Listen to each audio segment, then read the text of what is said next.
सिन्दूरारुणविग्रह त्रिनयना माणिक्यमौलिस्फुरत् तारानायकशेखरां स्मितमुखी मापीनवक्षोरुहाम्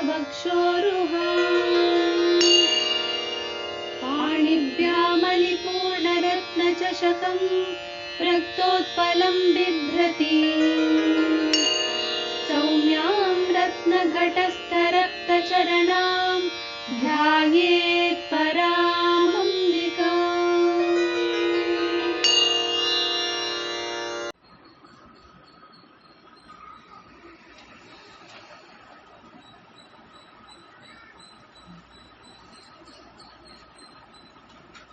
ದೇವಿಯ ಮಂತ್ರಸ್ವರೂಪ, ಲೀಲಾ ಸ್ವರೂಪ, ಹಾಗೆ ಬಾಹ್ಯವಾದಂಥ ಭೌತಿಕವಾದ ಶರೀರ ಸ್ವರೂಪ, ಇವುಗಳನ್ನು ನಾವು ಮನನ ಮಾಡೋದ್ರಿಂದ, ಧ್ಯಾನ ಮಾಡೋದ್ರಿಂದ, ಚಿಂತೆ ಮಾಡೋದ್ರಿಂದ ಏನಾಗತ್ತೆ ಅನ್ನೋದರ ಫಲರೂಪವನ್ನು ನಾವಿವಾಗ ನೋಡ್ತಾ ಇರೋಂಥದ್ದು. ಆದ್ರಿಂದ ನೀರಾಗ, ರಾಗಮಥನಿ, ನಿರ್ಮದ, ಮದನಾಶಿನಿ. ಅದರಲ್ಲಿ ವಿಶೇಷವಾಗಿ ಕೋಪ ಅನ್ನೋದಿದೆಯಲ್ಲ, ಕೋಪ ಅನ್ನೋದು ಮನುಷ್ಯನ, ಹೇಳ್ತಾರೆ ಬಸವಣ್ಣನವರು ಕೂಡ ಹೇಳ್ತಾರೆ, ತನ್ನ ಮನೆಯ ಬೆಂಕಿ ತನ್ನ ಮನೆ ಸುಡದಲ್ಲದೆ ಬೇರೆ ಮನೆ ಸುಡುತ್ತಾ ಅಂತ. ಹಾಗೆ ಕೋಪ ನಮ್ಮನ್ನೇ ಸುಟ್ಟಾಕತ್ತೆ. ನಾವು ಅದನ್ನು ಅದುಮಿಟ್ಕೊಳ್ಬಹುದು, ಬೇರೆಯವ್ರ ಮೇಲೆ ಎಷ್ಟೇ ಬರ್ತಾ ಇದ್ರು ತೋರಿಸದೇ ಇರ್ಬೋದು, ತೋರಿಸದೇ ಇದ್ರು ಕೋಪ ಅನ್ನುವುದು ಅದು ಮಹಾನಾಶಕರವಾದದ್ದು. ನಮಗೆ ಈ ಶುಕ್ರಾಚಾರ್ಯರ ಮಗಳು ದೇವಯಾನಿ, ಅವಳ ಸಂದರ್ಭ ಗೊತ್ತಿದೆ ನಮಗೆ. ದೇವಯಾನಿ ಮತ್ತೆ ಶರ್ಮಿಷ್ಠೆ. ದೇವಯಾನಿಯ ಶುಕ್ರಾಚಾರ್ಯರು ವೃಷಪರ್ವ ಅನ್ನುವ ರಾಜ, ಅವನು ಅಸುರ ರಾಜ, ಅವರ ಕೆಳಗೆ ಕೆಲಸ ಮಾಡ್ತಾ ಇದ್ದಾರೆ ಅಂತ ಲೆಕ್ಕ. ಆದರೆ ಇಲ್ಲಿ ಕೆಳಗೆ ಮೇಲೆ ಅನ್ನುವ ಭೇದ ಭಾವ ಏನಿಲ್ಲ. ಶುಕ್ರಾಚಾರ್ಯರಲ್ಲಿರುವಂತಹ ಒಂದು ಶಕ್ತಿ ಸಾಮರ್ಥ್ಯ ಬೇರೆ ಯಾರಲ್ಲೂ ಇಲ್ಲ. ಮತ್ತೆ ಶುಕ್ರಾಚಾರ್ಯರಿಲ್ಲ ಅಂದ್ರೆ ಅಸುರರೇ ಇಲ್ಲ, ಅಂಥ ಮಟ್ಟಿನ ಶಕ್ತಿ ಶುಕ್ರಾಚಾರ್ಯರಲ್ಲಿದೆ. ಕಾಲದಲ್ಲಿ ಸಂಜೀವಿನಿ ವಿದ್ಯೆಯಿಂದ ಮರಣಗೊಂಡಂಥವರನ್ನೆಲ್ಲ ಬದುಕಿಸಬಲ್ಲ ಸಾಮರ್ಥ್ಯವುಳ್ಳಂಥವರು. ಆದ್ರಿಂದ ದೇವಯಾನಿಗೆ ಆ ಒಂದು ಗರ್ವ ಇದೆಯಲ್ಲ, ನಮ್ಮ ಅಪ್ಪ ಇಲ್ಲದೆ ಇದ್ರೆ ಅಸುರರೆಲ್ಲಿ ಅನ್ನುವಂಥದ್ದು. ಈ ದೇವಯಾನಿ ವೃಷಪರ್ವನ ಮಗಳು ಶರ್ಮಿಷ್ಠೆ. ಇವರಿಬ್ಬರು ಸ್ನೇಹಿತರೆ. ಆದರೆ ಇದರಲ್ಲಿ ಸಂಬಂಧದಲ್ಲಿ ಹೇಗೆ, ಅವಳಿಗೆ ನನ್ನಪ್ಪ ರಾಜ ಅನ್ನುವುದು ಶರ್ಮಿಷ್ಠೆಗೆ ಭಾವನೆ, ಇವಳಿಗೆ ನನ್ನಪ್ಪ ಇಲ್ದಿದ್ರೆ ನಿನ್ನಪ್ಪನ ರಾಜ್ಯ ಎಲ್ಲಿ ಅಂತ. ಈ ರೀತಿಯ ಒಂದು ಭಾವನೆ ಇದ್ದ ಕಾರಣ ಸ್ನೇಹ ಇದ್ರೂ ಸ್ನೇಹದಲ್ಲಿ ಎಲ್ಲೋ ಒಂದು ಸಣ್ಣ ಬಿರುಕು. ಆ ನೆಪದಲ್ಲಿ ಅವರು ವಿಹಾರಕ್ಕಾಗಿ, ಆಟಕ್ಕಾಗಿ ಹೋದಂಥವರು ಒಂದು ಸಲ ಏನಾಗುತ್ತೆ, ಜಲಕ್ರೀಡೆ ಆಡ್ತೀವಿ ಅಂತ ಹೋಗಿ ವಸ್ತ್ರಗಳನ್ನೆಲ್ಲ ತೆಗೆದಿಟ್ಟು ಜಲಕ್ರೀಡೆ ಆಡಿ ಇರ್ತಾರೆ. ಮತ್ತೆ ಹೊತ್ತಾಗೋಯ್ತು, ತುಂಬಾ ಹೊತ್ತಾಯ್ತು, ತಾವು ಜಲಕ್ರೀಡೆ ಆಡಕ್ಕೆ ಇಳಿದು ಅಂತ ಗೊತ್ತಾಗಿ ಆ ವೇಳೆಗೆ ಜೋರು ಗಾಳಿ ಬೇರೆ ಬೀಸಕ್ ಶುರುವಾಗ್ಬಿಡುತ್ತೆ, ಬಿರುಗಾಳಿ ತರ. ಹಾಗಾಗಿ ಎಲ್ಲರೂ ಸರಸರ ನೀರಿಂದ ಆಚೆ ಬಂದು, ಇದು ಗೊತ್ತಿರೋಂಥದ್ದೇ, ನೆನಪು ಮಾಡ್ಕೊಳ್ಬೇಕಷ್ಟೇ, ವಸ್ತ್ರವನ್ನು ಧರಿಸ್ಕೊಂಡು ಬೇಗ ಮನೆಗೆ ಹೋಗೋಣ ಅಂತ ಬಂದಿದ್ದಾರೆ. ಸಿಕ್ಕಿದ ಬಟ್ಟೆನ ಪಟಪಟ ಅಂತ ಹಾಕೊಂಡ್ಬಿಟ್ರು.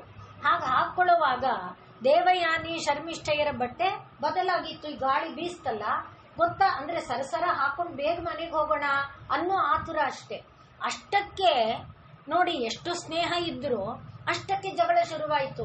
ಎಷ್ಟೇ ಕೊಬ್ಬು ನಿಂಗೆ, ನನ್ನ ಬಟ್ಟೆ ನೀನ್ ಹಾಕೊಳ್ಳ, ನೀನು ದರ್ಬೇಶಿ, ನಾನಾದ್ರೆ ರಾಜನ್ ಮಗಳು, ನನ್ನ ಬಟ್ಟೆ ನೀನ್ ಹಾಕೊಳ್ಳಿ, ಹೀಗೆ ಶುರುವಾಯಿತು. ಆ ಕೋಪದಲ್ಲಿ ಒಬ್ರೊಬ್ರು ಹೊಡೆದಾಡ್ತಾ ದೇವಯಾನಿನ ಶರ್ಮಿಷ್ಠೆ ತಳ್ಳಿಬಿಟ್ಟು ಮನೆಗೆ ಹೊಟ್ಟೋದ್ಲು. ದೇವಯಾನಿ ಒಂದು ಬಾವಿಲಿ ಬಿದ್ದೋದ್ಲು. ಜಗಳ ಆಡ್ತಾ ಬರ್ತಿದ್ದಾರೆ, ದಾರಿನಲ್ಲೂ ಜಗಳ ಆಡ್ಕೊಂಡು ಬರ್ತಿದ್ದಾರೆ.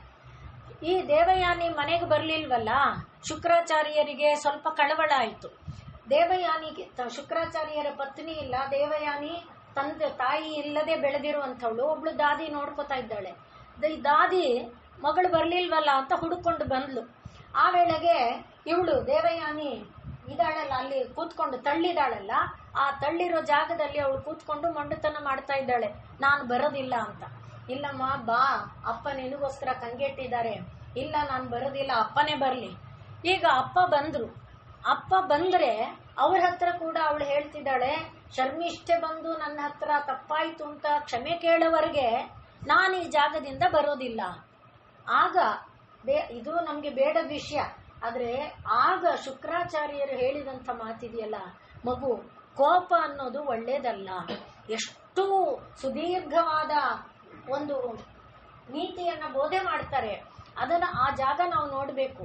ಕೋಪವನ್ನ ನಿಗ್ರಹ ಮಾಡಿದ್ರಿಂದ ಒಂದು ಅಶ್ವಮೇಧ ಯಾಗವನ್ನ ಮಾಡಿದಷ್ಟು ಫಲ ಬರುತ್ತೆ. ಅಂದ್ರೆ ಅಶ್ವಮೇಧ ಯಾಗ ಮಾಡೋದು ಎಷ್ಟು ಕಷ್ಟನೋ, ಕೋಪವನ್ನ ನಿಗ್ರಹ ಮಾಡೋದು ಅನ್ನೋದು ಅಷ್ಟೇ ಕಷ್ಟ ಸಾಧ್ಯ ಇದೆ. ಆದರೆ ಉಕ್ಕೇರಿ ಬರುವಂತಹ ಕೋಪವನ್ನ ನಿಗ್ರಹ ಮಾಡುವುದರಲ್ಲಿ ಸಂಬಂಧಗಳು ಉಳ್ಕೊಳ್ಳುತ್ತೆ. ನಮ್ಮ ಶರೀರ ಚೆನ್ನಾಗುತ್ತೆ, ಬೇರೆಯವರ ಶರೀರನೂ ಚೆನ್ನಾಗುತ್ತೆ. ಅದರ ಜೊತೆಯಲ್ಲಿ ಲೋಕ ಏನಾಗುತ್ತೆ, ಹಾಯಾಗಿ ಇರುತ್ತೆ.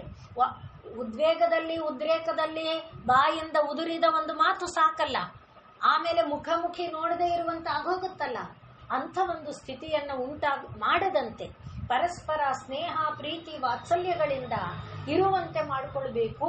ಕೋಪಕ್ಕೆ ನಮ್ಮನ್ನ ನಾವು ವಶ ಮಾಡಿಕೊಳ್ಳಬಾರದು ಅನ್ನುವುದಾಗಿ ದೇವಯಾನಿಗೆ ವಿಸ್ತಾರವಾಗಿ ಶುಕ್ರಾಚಾರ್ಯರು ಉಪದೇಶವನ್ನ ಮಾಡ್ತಾರೆ. ಆದರೆ ಅವಳು ಕೇಳೋದಿಲ್ಲ, ಹಠ ಮಾಡ್ತಾಳೆ. ಕೊನೆಗೆ ಶುಕ್ರಾಚಾರ್ಯರು ಮಗಳ ಮೇಲಿನ ಮೋಹದಿಂದ ಅವಳಿಗೆ ಬಗ್ಗಬೇಕಾಗುತ್ತೆ. ಅದರ ವಿಷಯ ಎಲ್ಲ ಬೇರೆ. ಆದರೆ ನಮ್ಗೆ ಈಗ ಮುಖ್ಯವಾಗಿ ಬೇಕಾದ್ದು, ಕೋಪ ಎನ್ನುವುದು ಮನುಷ್ಯನಿಗೆ ಉಚಿತ ಅಲ್ಲ. ಹಾಗಾದ್ರೆ ಕೋಪ ಇರ್ಕೂಡ್ದ? ಬೇಕು. ಇದಕ್ಕೂ ನಾವು ಮತ್ತೆ ಯೋಚನೆ ಮಾಡಬೇಕಾದ್ದು ರಹುಗಣ ಮತ್ತು ಜಡಭರತರ ಸಂಭಾಷಣೆ. ಅಲ್ಲಿ ಅವನು ಹೇಳ್ತಾನೆ, ನಾನ್ ರಾಜ, ನೀನ್ ಆಳು, ನಾನೇನ್ ಮಾಡ್ತೀನಿ ಗೊತ್ತಾ? ಅದೆಲ್ಲ ಸರಿ. ಅಂದ್ರೆ ಅವಾಗ ಅವನು ಕೇಳ್ತಾನೆ, ಹಾಗಾದ್ರೆ ರಾಜಭೃತ್ಯ ಅನ್ನೋ ಸಂಬಂಧ ಇರಬಾರ್ದಾ? ನಿಮ್ಗೆಲ್ಲ ಗೊತ್ತಿದೆ. ಅವನು ರಾಜಭೃತ್ಯ ಅನ್ನೋ ಸಂಬಂಧ ಇರಬಾರ್ದು ಅಂದ್ರೆ ಲೋಕ ವ್ಯವಹಾರ ಹೇಗೆ? ಹೌದಪ್ಪ, ಇರಬೇಕು. ಆದ್ರೆ ಉನ್ಮತ್ತ ರೂಪದಲ್ಲಿ ಅದು ಇರಬಾರದು. ನಾನೇನ್ ಮಾಡ್ತೀನಿ, ಆಯ್ತು, ಏನೋ ಒಬ್ಬ ಹೊರತಾ ಇರುವಾಗ ಒಂದು ತಪ್ಪಾಯ್ತು, ಅದಕ್ಕೆ ಮರಣದಂಡನೆ ವಿಧಿಸೋ ಶಕ್ತಿ ನಿನಗಿದೆ, ನೀನು ಸಾಮರ್ಥ್ಯ ಇದೆಯೇ. ಆದ್ರೆ ಮರಣದಂಡನೆ ಅದಕ್ಕೆ ಈಕ್ವಲ್ಲ. ಮಾಡಿದಂಥ ಪಲ್ಲಕ್ಕಿ ಹೊರುವುದರಲ್ಲಿ ಒಂದು ಎಡವಿದರೆ ಅದು ಕಾಲಿನ ತಪ್ಪೋ, ಕಲ್ಲಿನ ತಪ್ಪೋ, ಮುಳ್ಳಿನ ತಪ್ಪೋ, ಯಾವುದರ ತಪ್ಪೋ, ಅಥವಾ ಯಾವುದೋ ಒಂದು ಪ್ರಾಣಿ ಅಡ್ಡ ಬಂದಿದ್ರ ತಪ್ಪೋ. ಕೆಲವು ಸಲ ನಾವು ಒಂದ್ ಸಣ್ಣ ಕಪ್ಪೆ, ಒಂದ್ ಸಣ್ಣ ಜಿರಳೆ, ನೀವೆಲ್ಲ ಕೇಳಿರ್ತೀರಿ, ಅದನ್ನ ತಪ್ಪಿಸ್ಬೇಕು ಅಂತ ಹಾರಕ್ ಹೋಗಿ ನಮ್ ಕಾಲೋ ಕೈಯೋ ಮುರ್ಕೊಳ್ತೀವಿ, ಬೀಳ್ತೀವಿ, ಏನೋ ಮಾಡ್ಕೊಳ್ತೀವಿ ಅಲ್ವಾ? ಅವಾಗ ಅದು ಯಾರು ತಪ್ಪು, ಅಲ್ಲಿ ಶಿಕ್ಷಾರ್ಹರು ಯಾರು ಅನ್ನೋಂಥ ವಿಚಾರ ಬಂದಾಗ, ಆದ್ರಿಂದ ಅಲ್ಲಿ ವಿವೇಕ ಅನ್ನೋದು ಕೆಲಸ ಮಾಡಬೇಕು ಅನ್ನೋದನ್ನ ಹೇಗೆ ರಹುಗಣ ನಿಗೆ ಜಡಭರತ ಉಪದೇಶ ಮಾಡ್ತಾನೆ, ಹಾಗೆ ನಾವು ಕೋಪ ಅನ್ನೋದು ಬೇಡ ಅಲ್ಲ. ಯಾವ ಸಂದರ್ಭಕ್ಕೆ ಬೇಕು, ಎಷ್ಟು ಬೇಕು ಅದಿರಬೇಕು. ಅದು ಮುಗಿದ ಮೇಲೆ, ಅದಕ್ಕೆ ನಾವು ನಿನ್ನೆ ರಾವಣಂದು ನೋಡಿದ್ದು, ರಾವಣನ ಮೇಲೆ ಅವನ ಅನೀತಿಯ ಕಾರಣ, ರಾವಣನ ಮೇಲಲ್ಲ, ಅವನಲ್ಲಿರುವ ಅನೀತಿಯ ಕಾರಣ ಸಿಟ್ಟು. ಅದೇ ರಾವಣ ವಧೆ ಆದ್ಮೇಲೆ, ಹೋಗಪ್ಪ ಅಣ್ಣನಿಗೆ ಸಂಸ್ಕಾರ ಮಾಡು, ವಿಭೀಷಣ ಮುಖ ಹೀಗೆ ತಿರುಗಿಸಿದಾನೆ, ಯಾಕೆ ನನ್ನ ಕುತ್ತಿಗೆ ಹಿಡಿದು ತಳ್ಳಿದಾನೆ, ನನ್ನನ್ನ ನೀಚವಾಗಿ ಬೈದಿದ್ದಾನೆ, ಆ ಒಂದು ಭಾವ ಅವನೊಳಗಿದೆ. ಆದ್ರೆ ಏನ್ ಹೇಳಿದ ರಾಮ, ಆಯ್ತು, ಎಲ್ಲಿ ಮರಣಾಂತಿಕಂ ವೈರಂ ಆತಲ್ಲ, ಈಗ ನಾವು ಮಾಡಬೇಕಾದ್ದೇನು, ಅವನಿಗೆ ಸಲ್ಲಬೇಕಾದ ಸಂಸ್ಕಾರವನ್ನು ನಾವು ಮಾಡಬೇಕು. ಅಲ್ಲಿ ಕೋಪಕ್ಕೆ ವಿಷಯ ಇಲ್ಲ. ಹಾಗೆ ಆ ವಿವೇಕ ಎನ್ನುವುದು ಇದ್ದಾಗ ಕೋಪ ಅನ್ನುವುದು ಬೇಡ ಅಲ್ಲ. ಕೋಪ ಅನ್ನುವುದು ಬೇಡ ಆಗಿದ್ರೆ ಪರಮಾತ್ಮ ಸೃಷ್ಟಿ ಮಾಡ್ತಿರ್ಲಿಲ್ಲ. ಸೃಷ್ಟಿಯಲ್ಲಿ ಎಲ್ಲ ಇದೆ.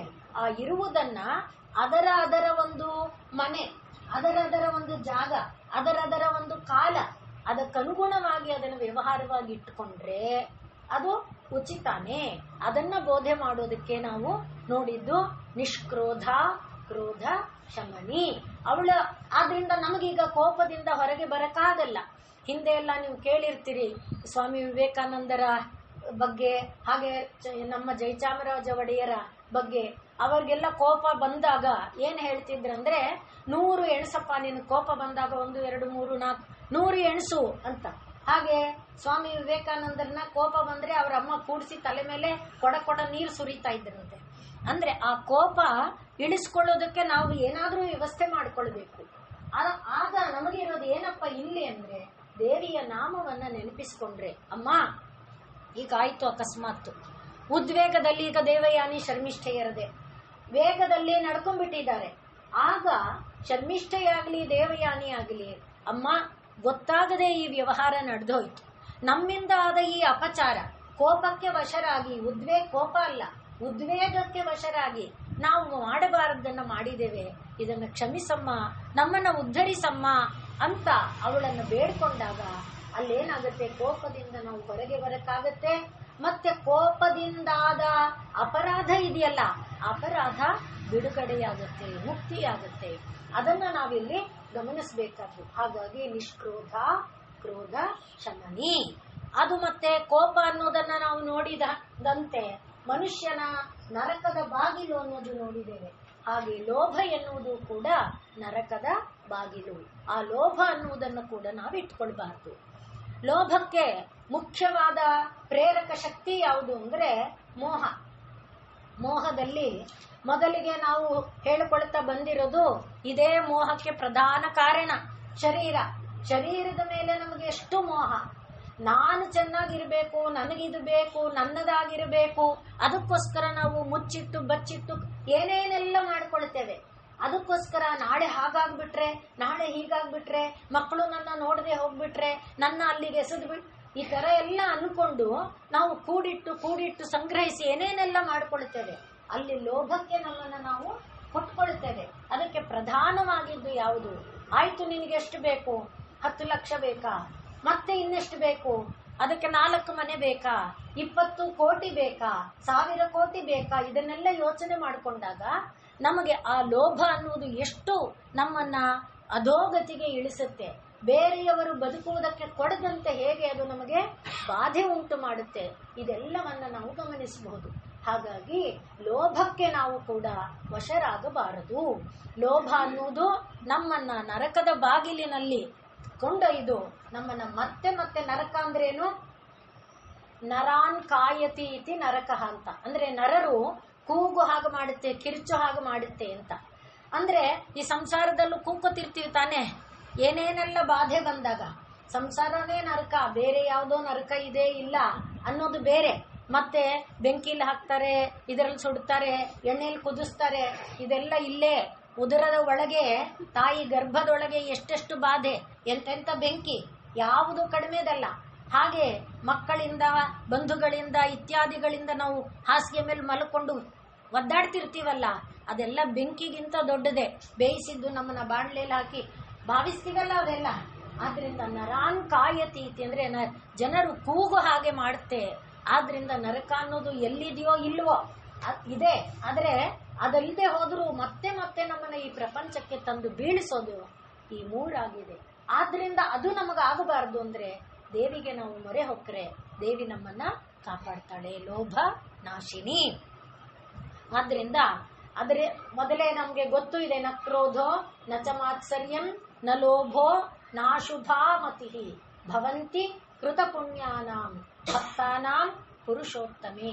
ಯಾರು ಪರಮಾತ್ಮನ ಭಕ್ತರಾಗಿದ್ದಾರೆ ಅವರನ್ನ ಇದು ಕಾಡಲ್ಲ. ಅದರ ಅರ್ಥ ಏನು? ದೇವರನ್ನ ಬೇಡ್ಕೊಂಡ್ರೆ ಕೋಪ, ಮಾತ್ಸರ್ಯ, ಲೋಭ ಇತ್ಯಾದಿ ಅರಿವರ್ಗಗಳು ನಮ್ಮನ್ನ ಕಾಡೋದಿಲ್ಲ. ಅದಕ್ಕೆ ನಾವು ಮಾಡಬೇಕಾದ್ದೇನು?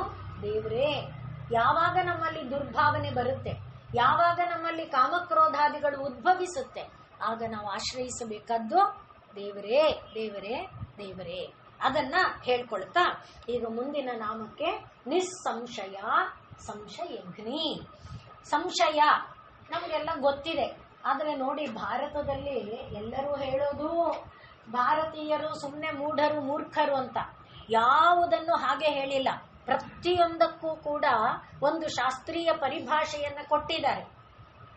ಸಂಶಯ ಅಂದ್ರೆ ಏನು ಅನ್ನುವುದಕ್ಕೆ ಶಾಸ್ತ್ರ ಹೇಳುತ್ತೆ. ಏನಂತ ಅಂತ ಕೇಳಿದ್ರೆ, ಒಂದು ವಸ್ತುವಿನಲ್ಲಿ ಏಕ ಧರ್ಮಿಣಿ ವಸ್ತುನಿ, ಒಂದು ಧರ್ಮ ಇರುವಂತ ವಸ್ತು. ಆ ಒಂದು ಧರ್ಮ ಇರುವ ವಸ್ತುವಿನಲ್ಲಿ ಏಕಸ್ಮಿನ್ ಧರ್ಮಿಣಿ ವಸ್ತುನಿ ವಿರುದ್ಧ ನಾನಾ ಧರ್ಮ, ವಿರುದ್ಧವಾದಂಥ ನಾನಾ ಧರ್ಮಗಳನ್ನ ನಾವು ಭಾವಿಸಿಕೊಂಡ್ರೆ ವೈಶಿಷ್ಟ್ಯಾವಗಾಹಿನಿ ಅಂಥದನ್ನ ಏನಂತ ಕರೀತಾರೆ? ಸಂಶಯ. ಸಂಶಯ ಅನ್ನುವುದಕ್ಕೆ ಇದು ಪಾರಿಭಾಷಿಕ ವಿಶ್ಲೇಷಣೆ. ಅದು ಏಕಸ್ಮಿನ್ ಧರ್ಮಿಣಿ, ಒಂದು ಧರ್ಮ ಇರುವ ವಸ್ತು.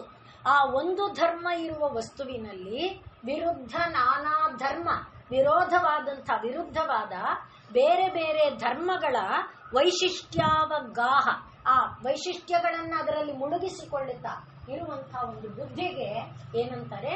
ಸಂಶಯ ಅಂತ ಕರೀತಾರೆ. ಇದು ಬುದ್ಧಿಯ ಒಂದು ಧರ್ಮ.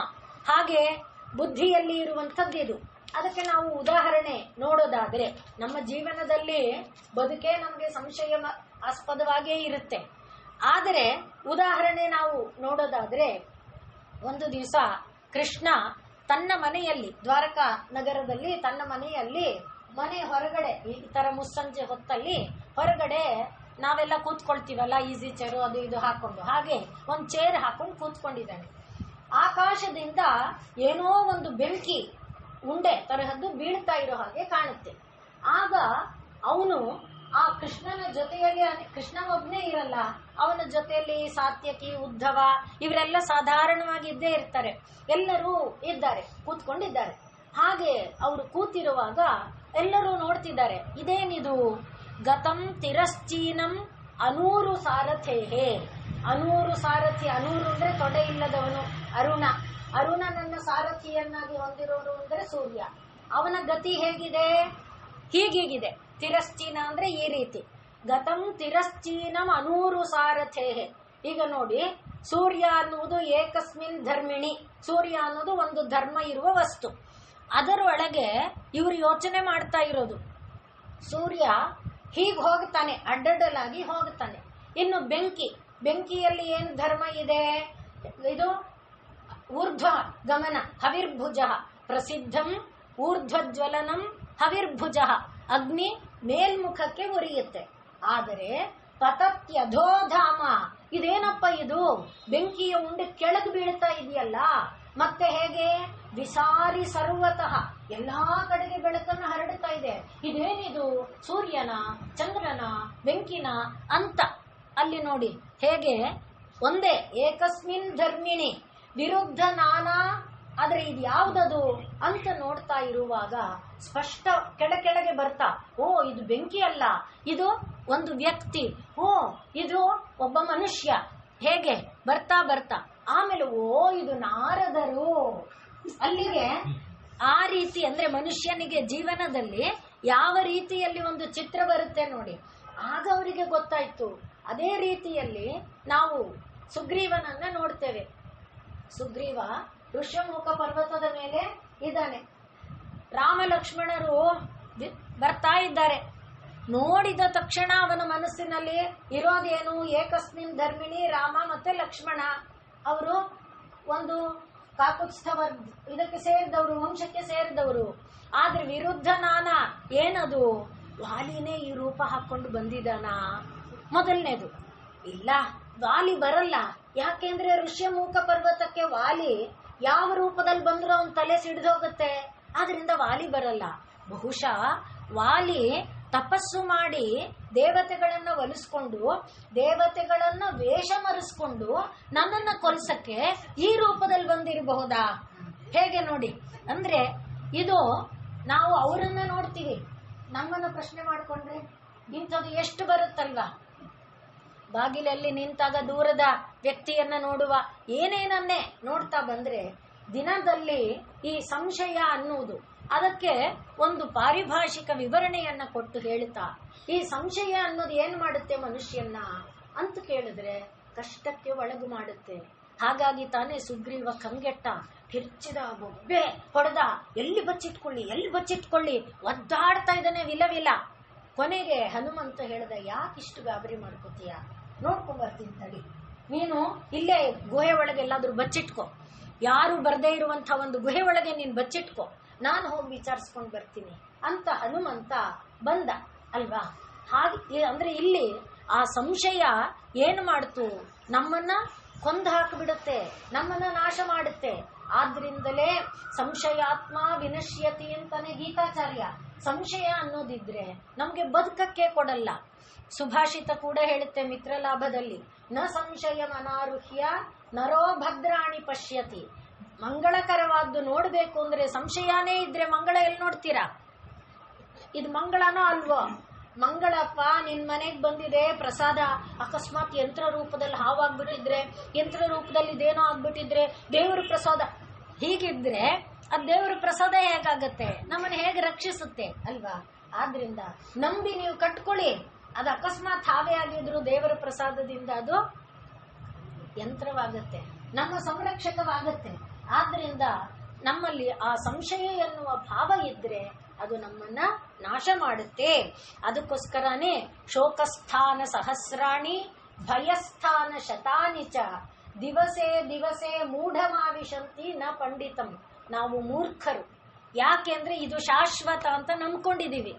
ಎಷ್ಟೋ ಜನ ಹೋಗ್ತಾ ಇರೋದು ನೋಡ್ತಿದೀವಿ, ನಾನು ಹೋಗಲ್ಲ ಅನ್ಕೊಳ್ತೀವಿ. ಎಲ್ಲ ಹೋಗ್ತಾ ಇರೋದು ನೋಡ್ತಿದ್ರು ನಾನು ಹೋಗಲ್ಲ ಅನ್ಕೊಳ್ತೀವಿ. ಅದು ಮೊದಲನೇದು. ಎರಡನೇದು, ಹೋಗುವಾಗ ಅವ್ರು ಏನೂ ತಗೊಂಡು ಹೋಗಿಲ್ಲ ಅನ್ನೋದು ನೋಡಿದೀವಿ, ಆದ್ರೆ ನಾನು ತಗೊಂಡು ಹೋಗ್ತೀನಿ ಅಂತ ಅನ್ಕೊಂಡಿರ್ತೀನಿ. ಅದಕ್ಕೆ ಅದನ್ನ ಭದ್ರವಾಗಿ ಬಚ್ಚಿಟ್ಕೊಂಡಿರ್ತೀನಿ. ಎಲ್ಲಿ ಬಚ್ಚಿಟ್ಕೊಂಡ್ರೆ ಅದನ್ನ ಯಾರು ತಗೊಂಡು ಹೋಗದೆ ಇರ್ಬೋದು ಅಂತ ಒಳಗಡೆ ಆದ್ರೆ ಭದ್ರವಾಗಿ ಇಟ್ಕೊಳಕ್ಕೆ ನೋಡ್ತೀನಿ ಅಲ್ವಾ. ಯಾರಿಗೂ ಗೊತ್ತಾಗದೆ ಇರುವಾಗ ನಾನು ರಕ್ಷಿಸ್ಕೊಳ್ತೀನಿ. ಆದ್ರೆ ಅದು ಯಾತಕ್ ಕಾರಣ ಆಗುತ್ತೆ? ನನ್ನ ಒಳಗೆ ಈ ದುಡ್ಡಿದೆ ಅಂತ ಅವ್ರಿಗೆ ಗೊತ್ತೇನೋ, ಅದಕ್ಕೆ ಅವ್ರು ನನಗೆ ಸೇವೆ ಮಾಡ್ತಿದ್ದಾರೇನೋ, ನಾ ಕಣ್ಣು ಮುಚ್ಕೊಂಡು ನಿದ್ದೆ ಮಾಡಿದಾಗ ಮೆತ್ತಗೆ ತಗೊಂಡ್ಬಿಡ್ತಾರೇನೋ ಅನ್ಸುತ್ತೋ ಇಲ್ವಾ ಇವೆಲ್ಲ. ಆದ್ರಿಂದ ನಿದ್ದೆ ಮಾಡಲ್ಲ, ನಿದ್ದೆ ಮಾಡಿದ್ರೆ ಅವ್ರು ತಗೊಂಡ್ಬಿಡ್ತಾರೆ. ಆಷಾಢ ಭೌತಿ ಅನ್ನೋದು ಒಂದು ಕಥೆಯನ್ನ ಮಿತ್ರಲಾಭದಲ್ಲಿ ಹೇಳ್ತಾರೆ. ಅಂದ್ರೆ ಸಂಶಯ ಮನುಷ್ಯನನ್ನ ಹೇಗೆ ಮಾಡುತ್ತೆ. ಮಿತ್ರಲಾಭ, ಮಿತ್ರಭೇದ ಇವೆಲ್ಲ ನಮಗೆ ಜೀವನದ ಪಾಠ ಹೇಳುವಂಥದ್ದು. ಆ ರೀತಿ ಸಂಶಯ ಅನ್ನೋದು ಮನುಷ್ಯನನ್ನ ಯಾವಾಗ್ಲೂ ಕಾಡುತ್ತೆ. ಕಣ್ಣು ಮುಚ್ಚಕ್ ಕೊಡಲ್ಲ, ಕಣ್ಣು ತೆರೆಯಕ್ ಕೊಡಲ್ಲ, ಮಾತಾಡಕ್ ಕೊಡಲ್ಲ, ಮಾತು ಬಚ್ಚಿಟ್ಕೊಳಕ್ ಕೊಡಲ್ಲ.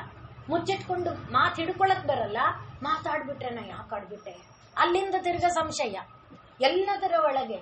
ಅದಕ್ಕೆ ಇಲ್ಲಿ ಹೇಳೋದೇನು, ಮೂಢ.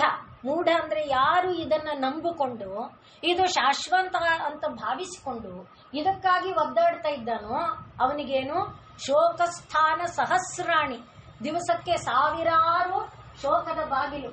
ಹಾಗೆ ಭಯಸ್ಥಾನ ಶತಾನಿಚ, ನೂರಾರು ಭಯದ ಬಾಗಿಲು.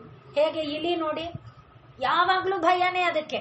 ಇಲಿಗೆ ಯಾವಾಗ್ಲೂ ಬೆಳಕಲ್ಲೂ ಭಯ, ರಾತ್ರಿಯಲ್ಲೂ ಭಯ.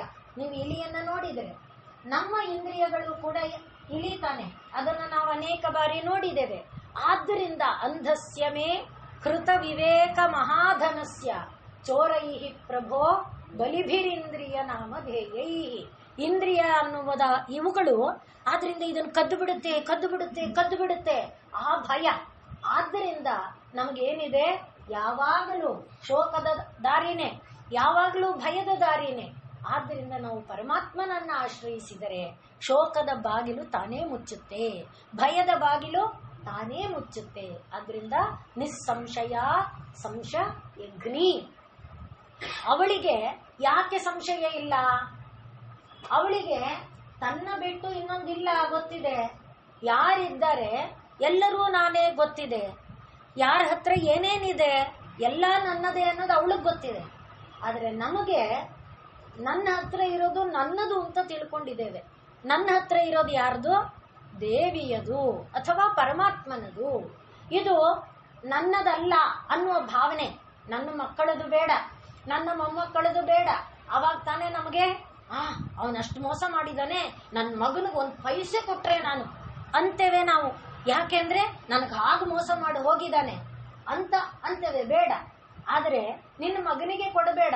ಇದು ಯಾರದು ಅಂದ್ರೆ ನಿನ್ನ ದೇವಿಯದು, ಪರಮಾತ್ಮನದು. ನಿನ್ನನ್ನ ಯಾರು ಸೃಷ್ಟಿ ಮಾಡಿದಾನೆ ಅವನಿಗೆ ಸೇರಿದ್ದದು. ಆ ಭಾವನೆ ಬಂದಾಗ ಅದು ನಿನ್ನನ್ನ ಬಾಧಿಸೋದಿಲ್ಲ. ಹಾಗಾಗಿ ನಿಸ್ಸಂಶಯ ಸಂಶಯಗ್ನಿ, ಆ ಭಾವವನ್ನ ನಾವು ಜೀವನದಲ್ಲಿ ತಂದುಕೊಳ್ಬೇಕು. ಆದ್ದರಿಂದಲೇ ಏನ್ ಹೇಳ್ತಾರೆ, ಭಿದ್ಯತೆ ಹೃದಯ ಗ್ರಂಥಿ ಛಿದ್ಯಂತೆ ಸರ್ವ ಸಂಶಯಾ ಕ್ಷೀಯಂತೆ ಸರ್ವ ಪಾಪಾಣಿ ತಸ್ಮಿನ್ ದೃಷ್ಟೇ ಪರಾವರೇ. ಆ ಪರಮಾತ್ಮನ ಸ್ಮರಣೆಯನ್ನ ಮಾಡ್ತಾ ಇದ್ರೆ ಆಗ ನಮಗೆ ಈ ಭಯಗಳು, ಈ ಸಂಶಯಗಳು, ಈ ಒಂದು ಬಾಧೆಗಳು ನಮ್ಮನ್ನ ಬಾಧಿಸೋದಿಲ್ಲ. ಹಾಗಾಗಿ ನಾವು ಮಾಡಬೇಕಾದ್ದೇನು, ಯಾವಾಗ ನಮಗೆ ಸಂಶಯ ಬರುತ್ತೆ, ಯಾವಾಗ ಇದು ಹೀಗೋ ಅದು ಹಾಗೋ, ಇದು ಏನೋ ಅದು ಏನೋ ಅಂತ ಅನ್ಸುತ್ತೆ, ನಾನು ಬಾಯಲ್ಲಿ ಯಾಕೆ ಮಾತಾಡ್ಬಿಟ್ಟೆ, ಅವ್ರು ಹೋಗಿ ಅವ್ರಿಗೆ ಹೇಳ್ಬಿಟ್ರೆ, ಅವ್ರು ಬಂದು ನನ್ನ ಹತ್ರ ಜಗಳಕ್ಕೆ ಬಂದ್ಬಿಟ್ರೆ, ಅವ್ರ ಜೊತೆ ನಾನು, ಈ ರೀತಿಯಾದ ಸಂಶಯಗಳೆಲ್ಲ ಬಂದಾಗ, ಇದೆಲ್ಲ ಪ್ರತಿಯೊಬ್ಬರ ಜೀವನದಲ್ಲಿ ಇರುತ್ತೆ. ಆಗ ನಾವು ಮಾಡಬೇಕಾದ್ದೇನು, ದೇವ್ರೆ ನಾನು ಅವ್ರ ಹತ್ರ ಈ ಮಾತಾಡಬಾರ್ದು ಅಂತ ಅನ್ಕೊಂಡಿದ್ದೆ, ಅವ್ರು ಬಂದಾಗ ಇದನ್ನು ಖಂಡಿತ ಹೇಳಲ್ಲ ಅನ್ಕೊಂಡಿದ್ದೆ, ಗೊತ್ತಾಗದೆ ಬಾಯಿ ತಪ್ಪಿ ಬಂದ್ಬಿಡ್ತು. ಆದ್ರಿಂದ ಇದರಿಂದ ಮುಂದಿನ ಪರಿಣಾಮ ಏನಿದೆಯೋ ನನಗೆ ಗೊತ್ತಿಲ್ಲ. ಜಗಳವೇ ಇದೆಯೋ, ಕದನವೇ ಇದೆಯೋ, ಸ್ನೇಹ ಸಂಬಂಧಗಳು ಮುರಿದು ಹೋಗೋದು, ಸೇರೋದು ಏನಿದೆಯೋ ನನಗೆ ಗೊತ್ತಿಲ್ಲ ದೇವ್ರೆ. ಇದು ನಿನ್ನ ಪಾದಕ್ಕೆ, ನಿನ್ನ ಪದತಲಕ್ಕೆ ನಾನು ಅರ್ಪಿಸಿದ್ದೇನೆ ಅಂದರೆ ನೀವು ನೋಡಿ, ಜೀವನದಲ್ಲಿ ಬೇಕಾದರೆ ಅವರಿಗೆ ನಾವು ಹೇಳಿದ್ದು ಮರ್ತೇ ಹೋಗ್ಬಿಟ್ಟಿರುತ್ತೆ. ಯಾರ ಹತ್ರ ಅದು ಹೇಳಬಾರ್ದು ಅಂತಿರುತ್ತೋ, ಯಾರ ಹತ್ರ ನಾವು ಅದನ್ನ ಆಡಿರ್ತೀವೋ ಅವ್ರಿಗದು ತಲೆ ಒಳಗೆ ಹೋಗಿರಲ್ಲ, ಕಿವಿ ಒಳಗೆ ಹೋಗಿರಲ್ಲ, ರೆಕಾರ್ಡ್ ಆಗಿರಲ್ಲ, ಇಲ್ಲ ಮರ್ತೇ ಹೋಗುತ್ತೆ. ಈ ರೀತಿ ಎಲ್ಲ ಮ್ಯಾಜಿಕ್ ಆಗೋಗುತ್ತೆ. ಆದ್ರೆ ಅವಾಗ ನಾವು ಏನ್ ಕಳವಳ ಪಟ್ಟಿದ್ವಿ, ಆ ಕಳವಳ ಅಳಿಸಿ ಹೋಗುತ್ತೆ. ಹಾಗಾಗಿ ನಾವು ಏನ್ ಮಾಡಬೇಕು, ಏನೇ ಅಪರಾಧ ಅಪಚಾರ ನಡೆದಿದ್ರು ಫಸ್ಟ್ ಮಾಡ್ಬೇಕಾದ್ದೇನು, ನಮಗ್ ಗೊತ್ತಾಯ್ತಲ್ಲ ಅಪಚಾರ ಆಯ್ತು, ಅಪರಾಧ ಆಯ್ತು, ದೇವರೇ ನನಗೆ ಗೊತ್ತಿಲ್ಲ, ಇದು ನನ್ನಲ್ಲಿ ನಡೀತು, ನನ್ನ ಬಾಯಲ್ಲಿ ಬಂತು, ನಾನು ಈ ತರ ಹೇಳ್ಬೇಕಾಯ್ತು, ನಾನು ಈ ತರ ನಡ್ಕೋಬೇಕಾಯ್ತು, ಇದು ನಿನ್ನ ಪದತಲಕ್ಕೆ ಅಂತ ಪರಮಾತ್ಮನ ಪಾದಕ್ಕೆ ಅರ್ಪಣೆ ಮಾಡೋದನ್ನ ಕಲಿತರೆ ದೇವ್ರೇನ್ ಮಾಡ್ತಾನೆ, ಸಂಶಯಗ್ನಿ, ಹಾಗೆ ಕ್ರೋಧ ಶಮನಿ, ಲೋಭನಾಶಿನಿ, ಇದೆಲ್ಲವನ್ನ ಪರಮಾತ್ಮ ತಾನೇ ಮಾಡ್ತಾನೆ, ದೇವಿ ತಾನೇ ಮಾಡ್ತಾಳೆ. ಹಾಗಾಗಿ ನಮ್ಮನ್ನ ಸಂರಕ್ಷಣೆ ಮಾಡ್ತಾಳೆ. ಆದ್ರಿಂದ ನಿಸ್ಸಂಶಯ, ತಾಯಿಗೆ ಸಂಶಯ ಇಲ್ಲ, ನಿಸ್ಸಂದೇಹವಾಗಿ ಅವಳಿಗೆ ಗೊತ್ತಿದೆ, ಎಲ್ಲಾ ನಾನೇ, ಎಲ್ಲಾ ನನ್ನದೇ, ಎಲ್ಲೆಲ್ಲೂ ನಾನೇ, ಇದು ಅವಳಿಗೆ ಸ್ಪಷ್ಟವಾಗಿ ಗೊತ್ತಿದೆ. ನಮಗೆ ಕೇಳಿ ಗೊತ್ತಿದೆ, ಅನುಭವದಲ್ಲಿ ಗೊತ್ತಿಲ್ಲ. 1000 ಅಲ್ಲ, ಈ ವೇಳೆಗೆ ನಾವು 1,00,000 ಬಾರಿ ಕೇಳಿರ್ಬೋದು, ಆದರೆ ಕೇಳಿದ್ದು ನಮ್ಮ ಅನುಭವಕ್ಕೆ ಬಂದಿಲ್ವಲ್ಲ, ಹಾಗಾಗಿ ನಮಗೇನಾಗುತ್ತೆ, ಸಂಶಯ ಆಗುತ್ತೆ. ಅದು ಅನುಭವಕ್ಕೆ ಬಂದುಬಿಟ್ರೆ ಅದು ಸಂಶಯವಾಗಿ ಉಳಿಯೋದಿಲ್ಲ. ಅದಕ್ಕೋಸ್ಕರ ನಾವೇನ್ ಮಾಡಬೇಕು, ನಿರಂತರವಾಗಿ ಭಗವನ್ ನಾಮವನ್ನ ಪರಿಭಾವಿಸಿಕೊಳ್ಳಬೇಕು. ಈ ನಾಮವನ್ನೇ ಹೇಳಿಕೊಂಡ್ರಾಯ್ತು, ಯಾವ ನಾಮ ಹೇಳಿಕೊಂಡ್ರು ಕೂಡ ಅದು ನಮ್ಮನ್ನ ಈ ಒಂದು ಕ್ಲೇಶದಿಂದ ದೂರ ಮಾಡುತ್ತೆ. ನಿಸ್ಸಂಶಯ ಸಂಶಯಗ್ನಿ.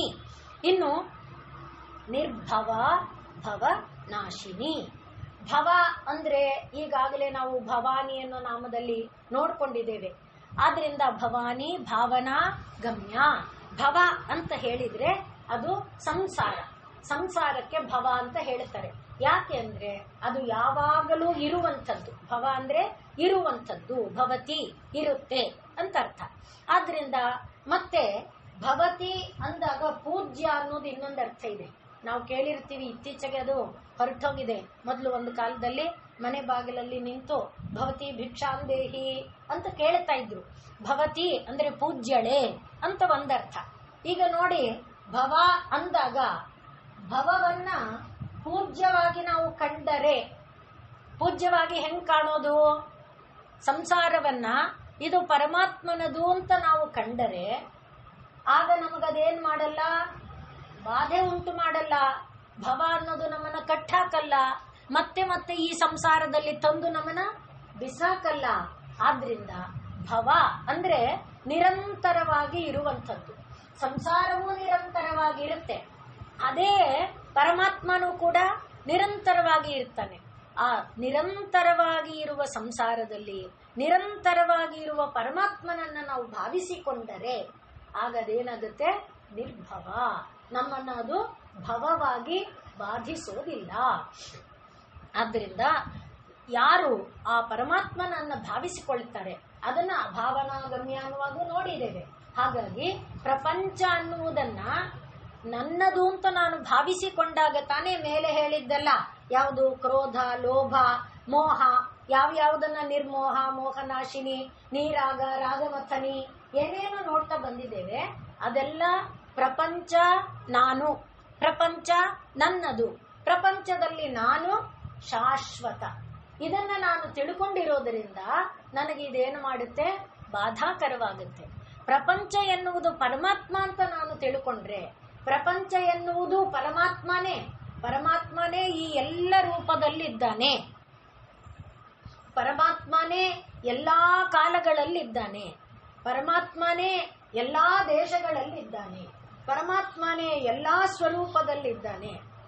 ಆಗ ನನಗೆ ಪ್ರಪಂಚ ಏನಾಗುತ್ತೆ, ಪೂಜ್ಯವಾಗುತ್ತೆ. ಹಾಗೆ ಪೂಜ್ಯ ಆದಾಗ ನನಗದೇನಾಗಲ್ಲ, ಭವ ಆಗಲ್ಲ, ನಿರ್ಭವ ಆಗುತ್ತೆ. ಸಂಸಾರದಲ್ಲಿದ್ರೂ ಕೂಡ ಅದು ನನ್ನನ್ನ ಇರುವಂತೆ ಮಾಡೋಲ್ಲ, ಬಾಧಿಸುವಂತೆ ಮಾಡೋಲ್ಲ. ಆದ್ರಿಂದಲೇ ಭವ, ಆ ದೇವಿಯನ್ನ ಭವತಾರಿಣಿ ಅಂತ ಕೂಡ ಕರೀತಾರೆ. ತಾರಿಣಿ, ಭವತಾರಿಣಿ, ಭವವನ್ನ. ಅದರಿಂದ ಇದರಲ್ಲಿ ಒರಿಸ್ಸಾನಲ್ಲಿ ದೇವಿಯ ಪವಿತ್ರ ಕ್ಷೇತ್ರಗಳಿದೆಯಲ್ಲ, 52 ಪವಿತ್ರ ಕ್ಷೇತ್ರಗಳು. ಅದರಲ್ಲಿ ಒರಿಸ್ಸಾನಲ್ಲಿರುವ ದೇವಿಯ ಹೆಸರು ಭವತಾರಿಣಿ. ಹಾಗೆ ದಕ್ಷಿಣೇಶ್ವರದಲ್ಲಿ ಕಾಳಿಯನ್ನ, ಯಾವ ಕಾಳಿಯನ್ನ ಶ್ರೀರಾಮಕೃಷ್ಣರು ಪೂಜೆ ಮಾಡಿದ್ರು, ಆಕೆ ಹೆಸರು ಕೂಡ ಭವತಾರಿಣಿ. ಅಂದ್ರೆ ಭವದಿಂದ ನಮ್ಮನ್ನ ದಾಟಿಸಿ ಬಿಡ್ತಾಳೆ, ಅವಳು ಭವತಾರಿಣಿ. ಆದ್ರಿಂದಲೇ ಯಾ ತನುಹೂತೆ, ಯಾವ ಒಂದು ಶರೀರ ನಮ್ಮನ್ನ ನಮ್ಮದು ಅಂತ ಭಾವಿಸಿ ನಮ್ಮನ್ನ ಕಷ್ಟಕ್ಕೆ ಒಳಗು ಮಾಡ್ತಾ ಇದೆಯೋ, ಆ ಶರೀರ ಒಳಗಡೆ ಏನಿದೆ, ತಟಿತ್ ಪ್ರಖ್ಯಾ, ಮಿಂಚಿನಂತೆ ಹೊಳೆಯುವಂತ, ಹಿಂದೆ ನಾವು ನೋಡಿದ್ದೇವೆ ಆ ತಟಿದ್ ರೂಪ, ತಟಿಲ್ಲತಾ ಸಮರುಚಿ ಷಟ್ಚ, ಆ ತಟಿಲ್ಲತ, ಆ ರೂಪದಿಂದ ಆ ಕುಂಡಲಿನಿ ಏನು ಮಾಡುತ್ತೆ, ಅಂಥ ಕುಂಡಲಿನಿಯನ್ನ ನಾವು ಆಶ್ರಯಿಸಿಕೊಂಡ್ರೆ, ಶರೀರದಲ್ಲಿರುವ ಆ ಭವವನ್ನ ಭಾವಿಸಿದರೆ ಭವನಾಶಿನಿ, ಅದು ನಮ್ಮ ಭವವನ್ನ ದೂರ ಮಾಡುತ್ತೆ, ಭವನಾಶಿನಿ ಆಗುತ್ತೆ. ಆದ್ರಿಂದಲೇ ನಮಗೆ ಈ ಕುಂಡಲಿನಿ ಅಂದ್ರು ಒಂದೇ, ಭವ ಅಂತ ನಾವು ಇವಾಗ ಹೇಳಿದ್ವಲ್ಲ ದೇವಿಯ ಸ್ವರೂಪ ಅಂತ, ಆ ದೇವಿಯ ಸ್ವರೂಪ ಅಂದ್ರು ಒಂದೇ. ಅದೆಲ್ಲವೂ ಕೂಡ ಏನು, ಇರುವಿಕೆಯಲ್ಲಿರುವ ಪೂಜ್ಯವಾದ ಭಾವನೆ. ಭವ ಅಂದ್ರೆ ಪೂಜ್ಯ ಅನ್ನುವುದನ್ನ ಇಟ್ಕೊಂಡಾಗ ಆ ಪೂಜ್ಯವಾದ ಭಗವದ್ ಭಾವ ಅದು ಇದ್ದರೆ ನಮಗೆ ನಿರ್ಭವ.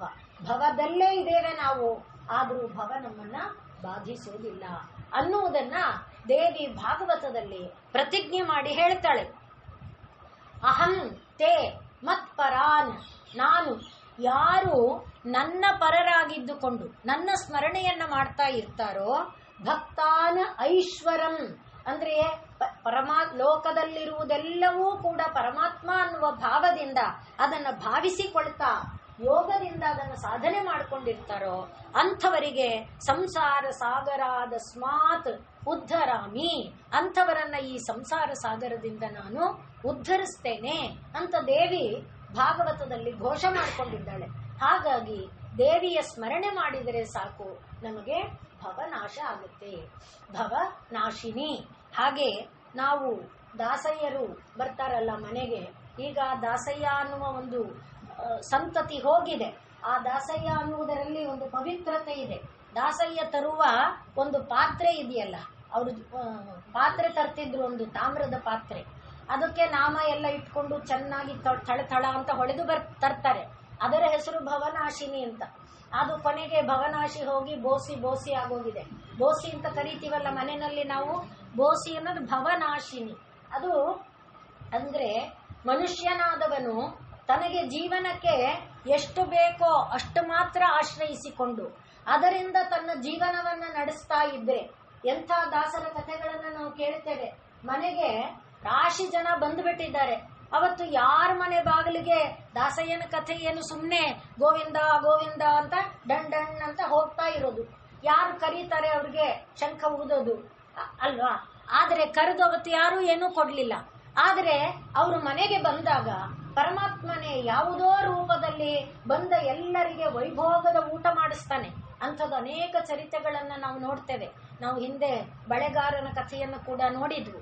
ಆ ರೀತಿ ಪರಮಾತ್ಮ ಇದನ್ನ ನಾವು ಆಶ್ರಯಿಸಿಕೊಂಡಿದ್ರೆ, ಅಂದ್ರೆ ನನ್ನ ಪಾಲಿಗೆ ಇಷ್ಟು ಸಾಕು ಅನ್ನುವುದನ್ನು ಆಶ್ರಯಿಸಿಕೊಂಡಿದ್ರೆ ಅದೇ ಭವನಾಶಿನಿ ಆಗುತ್ತೆ. ಅದರಿಂದ ಭವದಲ್ಲಿದ್ದು ಕೂಡ ಭವವನ್ನ ನಾವು ದಾಟೋದಕ್ಕೆ ಅದು ಸಹಕಾರಿಯಾಗುತ್ತೆ.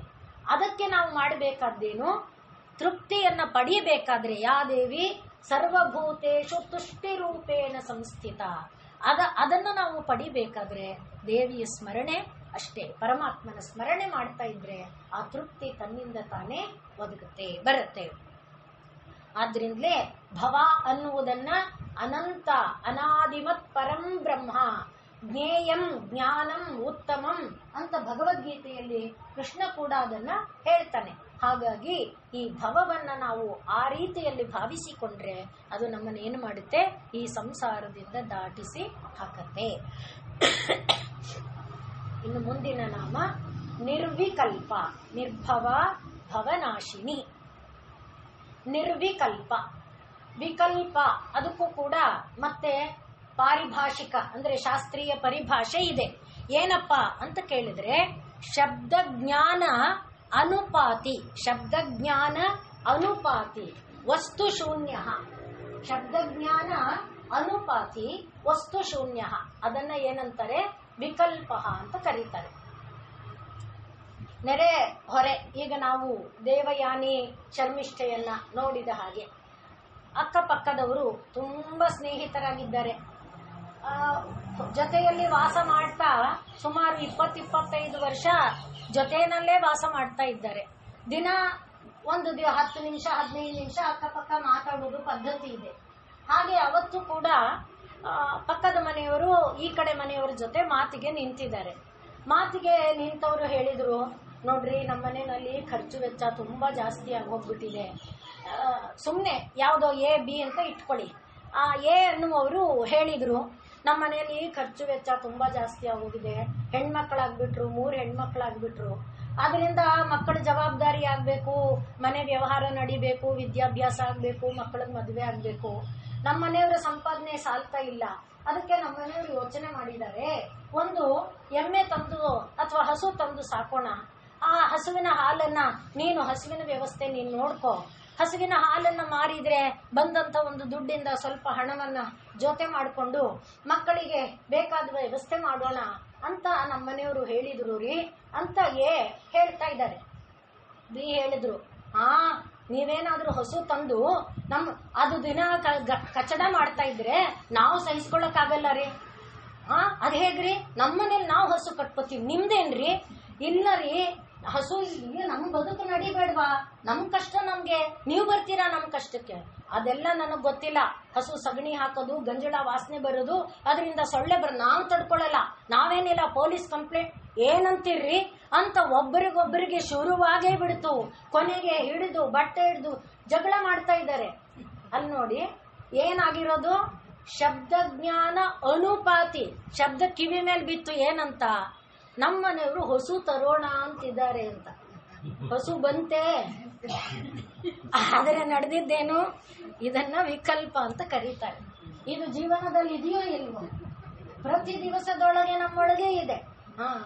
ಆದ್ರಿಂದ ನೋಡಿ ಎಂಥದ್ದು, ಇದೆಲ್ಲ ಸಾಧಾರಣ, ಇದಕ್ಕೆಲ್ಲ ಒಂದು ಪರಿಭಾಷೆ. ಎಷ್ಟು ಮೂಢರು ನಮ್ಮವರು ಅಂತ ಜನ ಅನ್ಕೊಂಡಿದಾರಲ್ಲ. ಪ್ರತಿಯೊಂದನ್ನು ಕೂಡ ಗಮನಿಸಿ, ಪ್ರತಿಯೊಂದಕ್ಕೆ ಒಂದು ಲಕ್ಷಣ ಕೊಟ್ಟು ಆ ಲಕ್ಷಣದಿಂದ ಅದನ್ನು ಸಮನ್ವಯ ಮಾಡಿ ಬದುಕಿನ ಜೊತೆ, ಇದಕ್ಕಿಂತ ವಿಜ್ಞಾನ ಬೇಕಾ? ಆದರೆ ಹೇಳ್ತಾ ಇದ್ದಾರೆ. ಕೊನೆಗೆ ಬೀದಿಯೆಲ್ಲ ಬಂದು ನೆರೆದ್ರು, ಏನಾಯ್ತು ಏನೋ ಆಗ್ಬಿಟ್ಟಿದೆ ಅಂತ. ಅಯ್ಯೋ ಇಷ್ಟೇ ತಾನೇ ರೀ, ಇನ್ನೂ ಹೊಸು ಬಂದೇ ಇಲ್ವಲ್ಲ, ಯಾಕಿಬ್ರು ಜಗಳ ಮಾಡ್ತಿದ್ದೀರಿ? ಅಷ್ಟು ಚೆನ್ನಾಗಿದ್ರಿ, 25 ವರ್ಷ ಒಬ್ರನ್ನ ಬಿಟ್ಟು ಒಬ್ರು ಇರ್ತಿರ್ಲಿಲ್ಲ. ಆ ರೀತಿ ನಮ್ಮ ಬದುಕು. ಆದ್ರಿಂದ ನಿರ್ವಿಕಲ್ಪ. ಈ ವಿಕಲ್ಪ ಅನ್ನುವುದು ಶಬ್ದಜ್ಞಾನಾನುಪಾತಿ ವಸ್ತು ಶೂನ್ಯ, ವಸ್ತುನೇ ಇಲ್ಲ ಅಲ್ಲಿ, ಆದ್ರೆ ನಡೀತಿರೋದು ಬರೀ ಶಬ್ದಗಳ ರೀತಿಯಲ್ಲಿ ಕದನ. ಶಬ್ದಜ್ಞಾನಾನುಪಾತಿ ವಸ್ತು ಶೂನ್ಯ ವಿಕಲ್ಪ. ಆದ್ರಿಂದ ಇಲ್ಲಿ ಈ ವಿಕಲ್ಪ ಅನ್ನೋದು, ಅಲ್ಲಿ ನೋಡಿ ಸಂಶಯ ಅನ್ನೋದು ಬುದ್ಧಿಗೆ ಸೇರಿದ್ದು, ವಿಕಲ್ಪ ಅನ್ನೋದು ಯಾರಿಗೆ ಸೇರಿದ್ದು? ಮನಸ್ಸಿಗೆ ಸೇರಿದ್ದು. ಅಂದ್ರೆ ಮನಸ್ಸು ಬುದ್ಧಿಗಳು ಯಾರದು? ಇದು ಕೂಡ ಮತ್ತೆ ಶಾಸ್ತ್ರದಲ್ಲಿ ಹೇಳುವಂಥದ್ದು. ತತ್ರ ಸಂಕಲ್ಪ ವಿಕಲ್ಪಾತ್ಮಕಂ ಮನಃ. ಸಂಶಯ ವಿಪರ್ಯಯ ಇವೆಲ್ಲವೂ ಕೂಡ ಬುದ್ಧಿಯದು. ಬುದ್ಧಿಯಲ್ಲಿ ಯಥಾರ್ಥ ಜ್ಞಾನ ಅಯಥಾರ್ಥ ಜ್ಞಾನ ಅಂತ 2 ರೀತಿ ಜ್ಞಾನ ಆಗತ್ತೆ. ಯಥಾರ್ಥ ಜ್ಞಾನದಲ್ಲಿ ಪ್ರತ್ಯಕ್ಷ ಅನುಮಾನ ಉಪಮಾನ ಈ ರೀತಿಯಾದ ಜ್ಞಾನಗಳಿದೆ. ಪ್ರತ್ಯಕ್ಷ ಅನುಮಿತಿ ಉಪಮಿತಿ ಶಾಬ್ದ ಈ ರೀತಿ. ಇದರಲ್ಲಿ ಸಂಶಯದಲ್ಲಿ ಅಯಥಾರ್ಥ ಜ್ಞಾನದಲ್ಲಿ ಸಂಶಯ ವಿಪರ್ಯಯ ಭೇದ ಈ ರೀತಿ ಜ್ಞಾನಗಳನ್ನ ವಿಭಾಗ ಮಾಡ್ತಾರೆ. ಇದು ಶಾಸ್ತ್ರದಲ್ಲಿ ಹೇಳುವಂತ ವಿಚಾರಗಳು. ಹಾಗಾಗಿ ಇಲ್ಲಿ ಸಂಕಲ್ಪ ವಿಕಲ್ಪಗಳನ್ನ ಉಂಟು ಮಾಡುವಂತ ಮನಸ್ಸಿದೆಯಲ್ಲ, ಆ ಮನಸ್ಸಿನಲ್ಲಿ ಬರುವಂತ ಇವುಗಳನ್ನೆಲ್ಲ ದೂರ ಮಾಡೋದು ಯಾರಿಗೆ ಸಾಧ್ಯ? ಯಾವ ತಾಯಿ ಮನಸ್ಸನ್ನ ಕೊಟ್ಟಿದ್ದಾಳು. ಇದನ್ನ ಮತ್ತೆ ಇದೆಲ್ಲ ನಾವು ಅನುಷ್ಠಾನಕ್ಕೆ ತಂದುಕೊಳ್ಬೇಕು. ನೀನ್ ತಂದ್ಕೊಂಡ್ ಬಿಟ್ಟಿದೀಯಾ ಅಂತ ಕೇಳ್ಬೇಡಿ, ಪ್ರಯತ್ನ ಮಾಡ್ತಾ ಇದ್ದೇನೆ. ಆದ್ರಿಂದ ಹೇಳ್ತೀನಷ್ಟೇ, ನಮ್ಮೊಳಗೆ ಯಾವುದೇ ಕಲ್ಮಶ ಬಂದ್ರು, ಯಾವುದೇ ನೋವಾದ್ರು, ಯಾವುದೇ ತೊಂದರೆ ಉಂಟಾದ್ರು, ದೇವರ ಮುಂದೆ ಕೂತಿದ್ದೇವೆ, ದೀಪ ಹಚ್ಚೋ ಅಷ್ಟು ಹೊತ್ತರಲ್ಲಿ ಮನಸ್ಸು 1000 ಕಡೆ ಹರಿದಿರುತ್ತೆ, ಎಲ್ಲರಿಗೂ ಅನುಭವದಲ್ಲಿದೆ. ಆಗ ನಾವು ಮಾಡ್ಬೇಕಾದ್ದೇನು? ಅಮ್ಮ, ಈ ಮನಸ್ಸನ್ನ ಕೊಟ್ಟಿರೋಳು ನೀನು, ಮನಸ್ಸಿನಲ್ಲಿ ಈ ಪರಿಯ ಚಂಚಲತೆ ತುಂಬಿಟ್ಟಿರೋಳು ನೀನು. ಈ ಚಂಚಲತೆಯೊಡಗೂಡಿದ ಮನಸ್ಸನ್ನ ನಿನ್ನದಾಗಿಸಿಕೋ. ಇಷ್ಟು ಪ್ರಾರ್ಥನೆ ಮಾಡಿದರೆ ಒಂದಲ್ಲ ಒಮ್ಮೆ ನಮ್ಮಲ್ಲಿ ಈ ಸಂಶಯ ವಿಪರ್ಯಯಗಳು ಹಾಗೆ ಸಂಕಲ್ಪ ವಿಕಲ್ಪಗಳು ತನ್ನಿಂದ ತಾನು ದೂರ ಆಗತ್ತೆ. ಅದು ಎಲ್ಲಕ್ಕೆ ಇರುವುದು ಮೂಲ ಏನು? ಪರಮಾತ್ಮ ಸ್ಮರಣೆ, ಪರಮಾತ್ಮ ಸ್ಮರಣೆ, ಪರಮಾತ್ಮ ಸ್ಮರಣೆ. ಅದರಲ್ಲಿ ಎಲ್ಲವನ್ನ ಅರ್ಪಣೆ ಮಾಡೋದು, ಎಲ್ಲವನ್ನ ಬೇಡ್ಕೊಳ್ಳೋದು. ಹಾಗಾಗಿ ನಮ್ಮ ಮನಸ್ಸನ್ನ ನಾವು ಮತ್ತೆ ಮತ್ತೆ ಹೀಗೆ ಪ್ರಯತ್ನ ಮಾಡ್ತಾ ಇದ್ರೆ ಸಹಜವಾಗಿ ಅದು ಏಕಾಗ್ರ ಆಗತ್ತೆ. ಏಕಾಗ್ರವಾದಾಗ ಇದರಲ್ಲೇ ನೋಡಿ ಸವಿಕಲ್ಪ ನಿರ್ವಿಕಲ್ಪ ಸಮಾಧಿಗಳು ಇದೆ. ಸವಿಕಲ್ಪ ಸಮಾಧಿ ಅಂದಾಗ ಬುದ್ಧಿ ಉಳ್ಕೊಂಡಿರುತ್ತೆ. ಬುದ್ಧಿ ಉಳಿದು ಇಂದ್ರಿಯಗಳೆಲ್ಲ ಸೇರಿ ಒಳಗಡೆ ಯಾವುದನ್ನ ನಾವು ಪ್ರಾಣ ಅಪಾನಗಳು ಸೇರಿ ಇಂದ್ರಿಯಗಳೆಲ್ಲ ಒಳಗೆ ಸೇರಿ ಈ ಒಂದು ಜಾಗದಲ್ಲಿ ಪರಮಾತ್ಮ ವಸ್ತುವನ್ನ ಅನುಭೂತಿಗೆ ತಗೊಳ್ತಾ ನಾನು ಪರಮಾತ್ಮನನ್ನ ಕಾಣ್ತಾ ಇದ್ದೇನೆ ಅಂತ ಅನುಭವಿಸ್ತಾ ಆನಂದ ತುಂದಿಲವಾಗಿ ರೋಮಾಂಚ ಅಲ್ಲಿ ನೋಡಿ ಆ ಬುದ್ಧಿ ಉಳ್ಕೊಂಡಿದೆ. ಅದು ಸವಿಕಲ್ಪ. ಯಾವಾಗ ಬುದ್ಧಿನೂ ಪರಮಾತ್ಮನಲ್ಲಿ ಸೇರಿ ಹೋಗ್ಬಿಡ್ತು, ಈಗ ನಾವು ಮನಸ್ಸು ಬುದ್ಧಿ ಎಲ್ಲವನ್ನ ಅಲ್ಲಿ ಏನಿದೆ ಅಂದ್ರೆ ಏನೂ ಇಲ್ಲ, ಆದ್ರಿಂದ ವಸ್ತು ಶೂನ್ಯ, ಏನೂ ಇಲ್ಲ ಅಂಥ ಒಂದು ಸ್ಥಿತಿ. ಅದು ನಿರ್ವಿಕಲ್ಪ. ಅದು ಸಮಾಧಿ ಸ್ಥಿತಿಯಲ್ಲೂ ಇದೆ. ಹಾಗೆ ಭೌತಿಕವಾದ ಪ್ರಪಂಚದಲ್ಲಿ ಇರುವ ಈ ವಿಕಲ್ಪಗಳನ್ನೆಲ್ಲ ದೂರ ಮಾಡುವುದಕ್ಕೂ ಕೂಡ ಅದು ಇದೆ. ಹಾಗಾಗಿ ಈ ವಿಕಲ್ಪ ತಾಯಿಗೆ ವಿಕಲ್ಪ ಇಲ್ಲ. ಯಾಕೆ ವಿಕಲ್ಪ ಇಲ್ಲ ಅಂದ್ರೆ ಮೊದಲಿಂದ ನಮಗೆ ಗೊತ್ತಿರುವಂತೆ ಅವಳಿಗೆ ಇರೋದವಳೊಬ್ಬಳೆ, ಪ್ರಪಂಚ ಎಲ್ಲ ಅವಳೇ. ಅವಳಿಷ್ಟದಂತೆ ಸೃಷ್ಟಿ ಮಾಡಿದಾಳೆ, ಅವಳಿಷ್ಟದಂತೆ ಎಲ್ಲದರ ಒಳಗೆ ಹೊಕ್ಕಿದ್ದಾಳೆ. ಥೂ, ಈ ಹಲ್ಲಿನ ಯಾಕೆ ಸೃಷ್ಟಿ ಮಾಡಿದ್ಲು, ಥೂ ಈ ಕಪ್ಪೆನ, ಅದೆಲ್ಲ ಇಲ್ಲ. ಮತ್ತೆ ನಾವು ಇದರಲ್ಲಿ ಕೇಳ್ತೀವಿ ನೋಡಿ, ಭಾಗವತದಲ್ಲಿ ಪರೀಕ್ಷಿತ ಶುಕಮುನಿಯನ್ನ ಕೇಳ್ದ, ಪರಮಾತ್ಮ ಅದೆಲ್ಲ ಸರಿ, ಹೀನ ಮೀನನ್ನು ಸೃಷ್ಟಿ ಮೀನು ರೂಪ ತಳೆದ್ನಂತೆ, ಅದ್ಯಾಕೆ ಅಂದ್ರೆ ಶುಕಮುನಿಗಳು ಹೇಳ್ತಾರೆ, ಅಪ್ಪ ನಿನಗೆ ಮೀನು ಅಂದ್ರೆ ಹೇಸಿಗೆ ವಾಸನೆ ಅನ್ನಿಸ್ಬೋದು, ಪರಮಾತ್ಮನಿಗೆ ಹಾಗಿಲ್ಲ. ಆದ್ರಿಂದ ಪರಮಾತ್ಮನಲ್ಲಿ ಈ ಯಾವುದೂ ಇಲ್ಲ. ಅವನಿಷ್ಟದಂತೆ ಅವನು ಸೃಷ್ಟಿ ಮಾಡಿದ್ದಾನೆ, ಅವನಿಷ್ಟದಂತೆ ಎಲ್ಲದರ ಒಳಗಿದ್ದಾನೆ. ಪಾಚಿನೂ ಅವನೇ ಆಗಿದ್ದಾನೆ, ಪಾಚಿನ ಭೇದಿಸಿಕೊಂಡು ಬರುವಂತಹ ಕಮಲನೂ ಅವನೇ ಆಗಿದ್ದಾನೆ, ಕಮಲದಲ್ಲಿರೋ ಪರಾಗನೂ ಅವನೇ ಆಗಿದ್ದಾನೆ, ಕಮಲದ ನಾಳನೂ ಅವನೇ ಆಗಿದ್ದಾನೆ. ಹೀಗೆ ಯಾವುದನ್ನ ತಗೊಳ್ತೀರಿ ಎಲ್ಲ ಅವನೇ ಆಗಿರುವಾಗ, ಅವನನ್ನ ಹೊರತುಪಡಿಸಿ ಬೇರೆ ಇಲ್ಲ ಅನ್ನುವಾಗ ಅಲ್ಲಿ ವಿಕಲ್ಪ ಅನ್ನೋದು ಬರೋದಕ್ಕೆ ಸಾಧ್ಯ ಇಲ್ಲ. ಹಾಗಾಗಿ ನಿರ್ವಿಕಲ್ಪ. ಆದ್ರಿಂದ ದೇವಿಯಲ್ಲಿ ವಿಕಲ್ಪ ಅನ್ನೋದು ಬರೋದಕ್ಕೆ ಸಾಧ್ಯ ಇಲ್ಲ. ಯಾಕೆ ಅಂದ್ರೆ ಸರ್ವವ್ಯಾಪಕಳಾಗಿ ಆಕೆ ಇದ್ದಾಳೆ. ಸರ್ವ ಕಾಲದಲ್ಲಿ, ಸರ್ವ ದೇಶದಲ್ಲಿ, ಸರ್ವ ವಸ್ತುಗಳಲ್ಲಿ ವ್ಯಾಪಕಳಾಗಿ ಇರುವುದರಿಂದ ಅಲ್ಲಿ ನಮಗೆ ಆ ವಿಕಲ್ಪ ಅನ್ನುವುದು ಆಕೆಯಲ್ಲಿ ಬರೋದಿಲ್ಲ. ನಿರ್ವಿಕಲ್ಪ. ಮತ್ತೆ ನಿರಾಬಾಧ. ಬಾಧ ಅಂತ ಹೇಳಿದರೆ ಜ್ಞಾನ ಉಂಟಾಗುವುದಕ್ಕೆ ಬರುವಂತಹ ಅಡಚಣೆಗಳು. ಹಾಗೆ ಜೀವನದಲ್ಲಿ ನಾವು ಸುಖವನ್ನ ಪಡಿಬೇಕು, ಆ ಸುಖವನ್ನ ಪಡೆಯೋದಕ್ಕೆ ಅಡಚಣೆ. ಈಗ ನನಗೆ ನೋಡಬೇಕು, ನೋಡುವುದಕ್ಕೆ ಅಡಚಣೆ ಯಾವುದು ಅಂದ್ರೆ ನಮ್ಮಲ್ಲಿ ಸಾಂಖ್ಯ ಶಾಸ್ತ್ರದಲ್ಲಿ ಹೇಳುತ್ತಾರೆ, ಯಾವುದು ನಮಗೆ ಕಾಣದೇ ಇರುವಂತೆ ಮಾಡುತ್ತೆ ಅಂತ ಹೇಳಿದ್ನಲ್ಲ. ಶಾಸ್ತ್ರ ಎಲ್ಲ ಅದ್ಭುತವಾದ ವಿಜ್ಞಾನ. ನಮ್ಮ ಕಣ್ಣೊಳಗೆ ಹಚ್ಚಿರುವ ಕಪ್ಪು ಕಾಣಲ್ಲ, ನಮ್ಮ ಕಣ್ಣೊಳಗೆ ಹಚ್ಚಿದ ಕಪ್ಪು ಕಾಣಲ್ಲ. ಯಾಕೆ? ಅತಿ ಸಾಮೀಪ್ಯಾತ್. ಆಕಾಶದಲ್ಲಿರುವಂಥದ್ದು ಯಾವುದೋ ಧೂಳಿನ ಕಣ ಕಾಣಲ್ಲ. ಯಾಕೆ? ಅತಿ ದೂರಾತ್. ಹೀಗೆಲ್ಲ ವಿವರಣೆ ಮಾಡ್ತಾರೆ. ಯಾವುದು ನಮ್ಮ ಅನುಭವಕ್ಕೆ ಬರದೇ ಇರುತ್ತೆ ಅವೆಲ್ಲ ಬಾಧೆ. ಅಂದ್ರೆ ನಾವು ನೋಡದೇ ಇರುವುದಕ್ಕೆ ಅತಿ ದೂರ ಅನ್ನುವುದು ಬಾಧೆ, ನಾವು ಕಾಣದೇ ಇರುವುದಕ್ಕೆ ಅನುಭವಿಸದೇ ಇರೋದಕ್ಕೆ ಅತಿ ಸಮೀಪ ಅನ್ನುವುದು ಬಾಧೆ.